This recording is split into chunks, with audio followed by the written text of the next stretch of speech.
இதேதுல்லா sir, நீங்கள் சொன்ன மாதிரி அதாவது முதலமைச்சர் இனிப்பு மாதிரி இருக்காரு, எறும்புகள் மாதிரி கட்சிகள் தொடர்ந்து வர்றாங்க அப்படின்னாலும் காங்கிரஸுக்கு வந்து இந்த தொகுதி பங்கீடு அப்படின்றதே வந்து ஆட்சியில் பங்கு, அதிகாரத்தில் பங்கு, அதிகமான தொகுதிகள், இந்த முறை எங்களுக்கு அதிகமான இடங்கள் வேணும், இதான கோரிக்கையாக இருந்தது.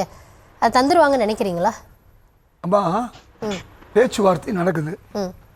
முதல்வர் சூசகமாக ஒரு தகவல் சொல்லியிருக்காரு. அப்போ நாங்கள் ஆரம்பத்தில் பேசின எங்கள் பேச்சுலேயும் சூசகமாக குறைஞ்சிருக்கு. சரிதானா? அதனால எங்களுக்குள்ள பாசகமாக போய்கிட்டு இருக்கு எல்லாமே. அதனால இதில் வேசகமாக நாங்கள் எதுவுமே நடந்துக்கிறல. நாங்கள் அதிமுக கூட்டத்தில் இணைஞ்சிட்டோம், இல்லை நாங்கள் வந்து பாஜக இருக்கோம். ராமபாண்டியன் பேசுறப்ப சொன்னாரு, அவர் வெளியே வந்து பேசினா நமக்கு தெரியுது, உள்ள போய் காட்டமா பேசினாரா இல்லை என்ன பேசினாரு அப்படின்றப்ப நீங்க சூசகமாக தான் இன்னைக்கு பேசுறீங்களா? உண்மையிலே இன்னைக்கு அந்த நீங்களும் தொலைக்காட்சி இந்த உலகமே பார்க்குது. அங்கே உட்கார்ந்துருந்தவர்கள அதிவீரமாக ராமபாண்டியன் இருந்தாரான்னு எனக்கு தெரியாது, நீங்க சொல்லுங்க. அப்போ அவர் சொல்றதை ஏற்றுக்குவோம். அந்த கூட்டணி பேச்சுவார்த்தையில் திமுக சைடில் இருந்ததுலையோ அல்லது எங்கள் காங்கிரஸ் சைடில் திரு செல்வ பெருந்தகை கிரீஷார்லாம் இருந்தாங்க. அதோடு அவர் இருந்தாருன்னு சொன்னால் அவர் சொல்கிறத நீங்களும் ஏற்றுக்கலாம், நானும் ஏற்றுக்கலாம். அதனால் யாரும் எதையும் சொல்லலாமா? எதுக்குமா அவன் நமக்கு வாயின்னு ஒன்று இருக்குது, நாக்குன்னு ஒன்று இருக்குது, எதையும் பேசலாம். ஏன் வந்து எதையும் பார்த்து பேசுன்னு சொல்கிறாங்க? அதனால் முடிந்தவரை உண்மை பேசணும். நான் நோன்பு காலம், அதனால் நான் உண்மையை தான் நான் பேசுவேன். அதில் வீம்பு இருக்கக்கூடாது. சரிதானா? அப்போ தான் நம்ம தெம்பாக பேச முடியும். அப்போ நீங்கள் என்னையை பொறுத்தவரை நாங்கள் என்ன பேசுகிறோன்னா இடங்கள் பேசிட்டோம், ஒன்று ஒன்றா கிளியர் பண்ணுறோம்.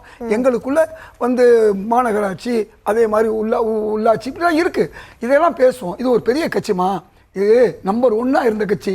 அந்த மாதிரி எங்களை ட்ரீட் பண்ண மாட்டாங்க அப்படின்னு தானே பல இடங்கள்ல உங்க காலம் எப்படி சொல்லியிருக்கு பாருங்க. நாங்கள் நம்பர் 1 இருந்தோம் 67. 67க்கு பிறகு நாங்கள் 2 ஆனோம். நாங்கள் செஞ்ச ஒரு தப்பு, எம்ஜிஆரை போய் ஆதரித்தோம். அதன் விளைவாக நாங்கள் 3வது இடத்துக்கு போயிட்டோம். அதிமுக 2ஆ போயிடுச்சு. இப்போ நாங்கள் இன்னொரு கட்சி, ஏதாவது ஒரு கட்சியை ஆதரித்தோம்னா நாங்கள் 4வது இடத்துக்கு போயிடுவோம். எங்கள் ரேங்கில் சொல்ல வர்றேன், புரியுதா உங்களுக்கு? அப்போ இதெல்லாம் எங்கள் தொண்டர்களுக்கு தெரியும். 99% தொண்டர்கள் வந்து தெரிஞ்சனால தான் அமைதியாக இருக்காங்க. 1-2 பேர் பேசுறதுக்கு கட்சிக்காக பேசுகிறாங்க, நான் அதை குறை சொல்ல முடியாது. ஆனால் முடிவு எடுக்கிற இடத்துல யார் இருக்கா?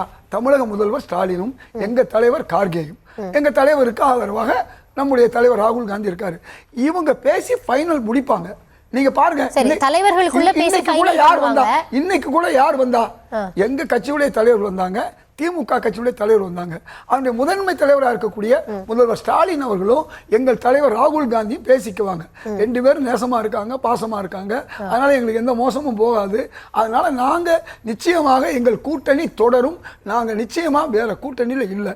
அது மட்டுமல்ல, இன்றைக்கு முதல்வர் எடுத்திருக்கக்கூடிய இது ஏன் தெரியுமா? நீங்க ஒரு கேள்வி கேட்டீங்க தம்பிய, சகோதரர் திமுக தம்பி பேர் மறந்துட்டேன், அவரை கேட்டீங்க. நான் சொல்றேன் அதுக்கு பதில். 210 தொகுதியிலையும் நாங்கள் ஜெயிக்கணும், 205 தொகுதியில் ஜெயிக்கணும்னா எல்லாரையும் நாங்கள் சேர்க்க வேண்டிய கட்டாயத்தில் இருக்கோம். ஏற்கனவே வெற்றி உறுதிங்கிறதுனால தான் எல்லா ஊடகங்களும் அந்த கருத்து கணிப்புல திமுக தான் வெற்றி பெறுது, அந்த கூட்டணி தான் வெற்றி பெறுதுன்னு சொல்லிட்டாங்க. இப்போ எங்கள் இலக்கு என்பது 205க்கு மேலே. கலைஞருடைய ரெக்கார்டு 173.